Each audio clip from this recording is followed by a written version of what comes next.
Hello दोस्तों, तो कैसे हैं आप सब। आशा करता हूँ अच्छे ही होंगे। तो आज नया टॉपिक लेके आए हैं हिंदी का, जिसका नाम है शब्द। तो आज जानेंगे शब्द कितने प्रकार के होते हैं, शब्द क्या होते हैं। ठीक है, चलते हैं। शब्द, सबसे पहले ये पता होना चाहिए कि शब्द कहते किसे हैं। तो शब्द दो वर्णों का सार्थक समूह शब्द कहलाता है। दो वर्णों का सार्थक समूह शब्द कहलाता है।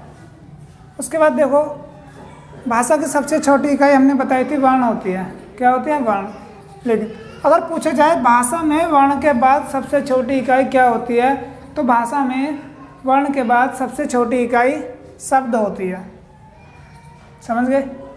चलिए, शब्दों के प्रकार। रचना के आधार पर शब्द तीन प्रकार के होते हैं। कौन कौन से होते हैं? नंबर 1 है मूल शब्द, या जिन्हें कहते हैं रूढ़ शब्द। मूल शब्द या रूढ़ शब्द। नंबर 2 है यौगिक शब्द, और नंबर 3 है योग रूढ़ शब्द। ठीक है, तो मूल शब्द की बात करते हैं। मूल शब्द किन्हें कहते हैं? मूल शब्द, मूल शब्द वे होते हैं जिनके खंड नहीं किए जा सकते, या जिनके टुकड़े नहीं किए जा सकते। यदि हम उनके खंड कर दें तो वो अर्थहीन हो जाएंगे, उनका कोई अर्थ नहीं रहेगा। जैसे जल। जल, अगर हम जल के टुकड़े कर दें तो ज और ल निकलेगा, जिसका कोई अर्थ नहीं होता। ठीक है, तो समझ गए होंगे आप कि यदि मूल शब्दों के खंड कर दिए जाएं तो वो अर्थहीन हो जाते हैं। ठीक है, नंबर 2 है यौगिक शब्द। यौगिक शब्द, योग का अर्थ होता है जोड़ना।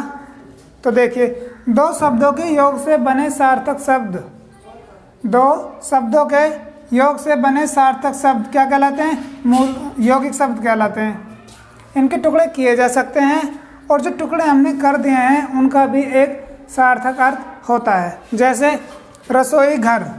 क्या? रसोई घर और प्रयोगशाला।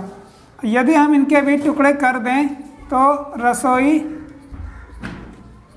प्लस घर, रसोई प्लस घर। ठीक है, आगे चलते हैं। योग रूढ़ शब्द, जो शब्द यौगिक होते हुए भी विशेष शब्द के लिए रूढ़ हो जाते हैं। जो शब्द यौगिक होते हुए भी विशेष शब्द के लिए रूढ़ हो जाते हैं, कौन से शब्द कहलाते हैं? योग रूढ़ शब्द। जैसे निशाचर। निशाचर का अर्थ होता है, निशा मतलब रात और चर मतलब चरने वाला या रात को घूमने वाला। रात को घूमने वाला कौन होता है?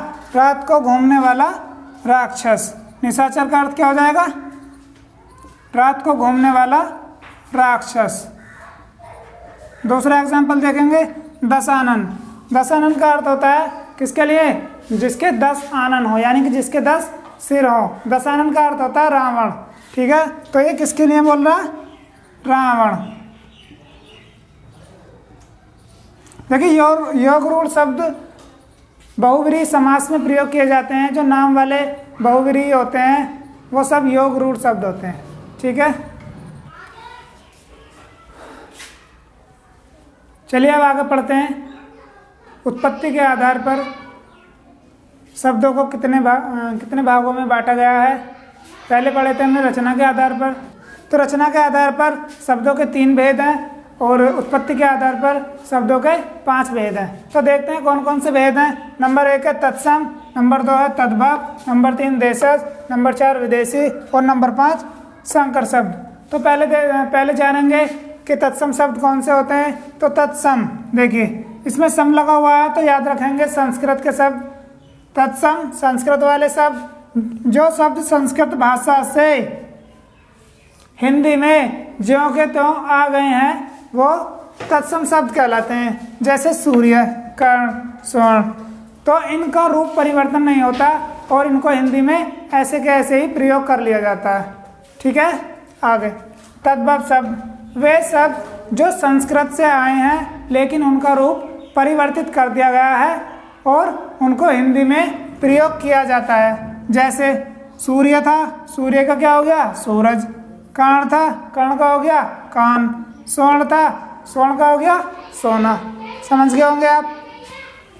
नंबर 3 है देशज शब्द। देश के विभिन्न प्रांतों, जातियों, बोलियों आदि से लिए गए शब्द कौन से? देशज शब्द। ये कौन से शब्द हैं जो अपने ही देश के विभिन्न प्रांतों, जातियों, बोलियों से लिए गए हैं और हिंदी में प्रयोग किए जा रहे हैं, जैसे लोटा, खटिया, झोटा। ठीक है, आगे नंबर 4 है विदेशी शब्द। जो शब्द विदेशी भाषा से हिंदी में आ गए हैं वो विदेशी शब्द कहलाते हैं। कौन कौन से हो सकते हैं, कौन कौन सी भाषा से लिए गए हैं? देखिए, अंग्रेजी भाषा से, अरबी भाषा से, फारसी भाषा से, पुर्तगाली भाषा से, तुर्की और चीनी भाषा से। तो देखते हैं अंग्रेजी वाले शब्दों को। Doctor, nurse, school. तो डॉक्टर को डॉक्टर ही बोलते हैं, ठीक है, और नर्स को नर्स ही बोलते हैं। आपने भी देखा होगा कि स्कूल को स्कूल ही बोलते हैं, विद्यालय तो बहुत कम ही बोलते हैं। अरबी भाषा से कौन कौन से शब्द लिए गए हैं? जहाज, वकील, कुर्सी। यह कौन सी भाषा के हैं? अरबी के। फारसी के देखो जादू, दुकान, आज़ादी। पुर्तगाल के देखो चाबी, संतरा, कप्तान। तुर्की भाषा के कैंची, कुर्ता, बीवी। चीनी भाषा के चाय, चीकू, पटाखा और अन्य भाषाओं से भी शब्द लिए गए हैं। नंबर 5 है संकर शब्द। जो शब्द दो भिन्न भाषा के मेल से बने होते हैं वो कौन से शब्द कहलाते हैं? संकर शब्द। जैसे कौन कौन सी भाषा से हो सकते हैं? हिंदी प्लस अंग्रेजी। देखिए, हिंदी का हो गया लाठी प्लस अंग्रेजी का हो गया चार्ज। क्या बन गया? लाठी चार्ज। हिंदी का हो गया फल और फारसी का हो गया दार, फलदार। तो दोस्तों आज के लिए इतना ही। अगर हमारी वीडियो आपको पसंद आ रही है तो लाइक करें, शेयर करें, कमेंट करें और चैनल को सब्सक्राइब भी कर दें। Thank you.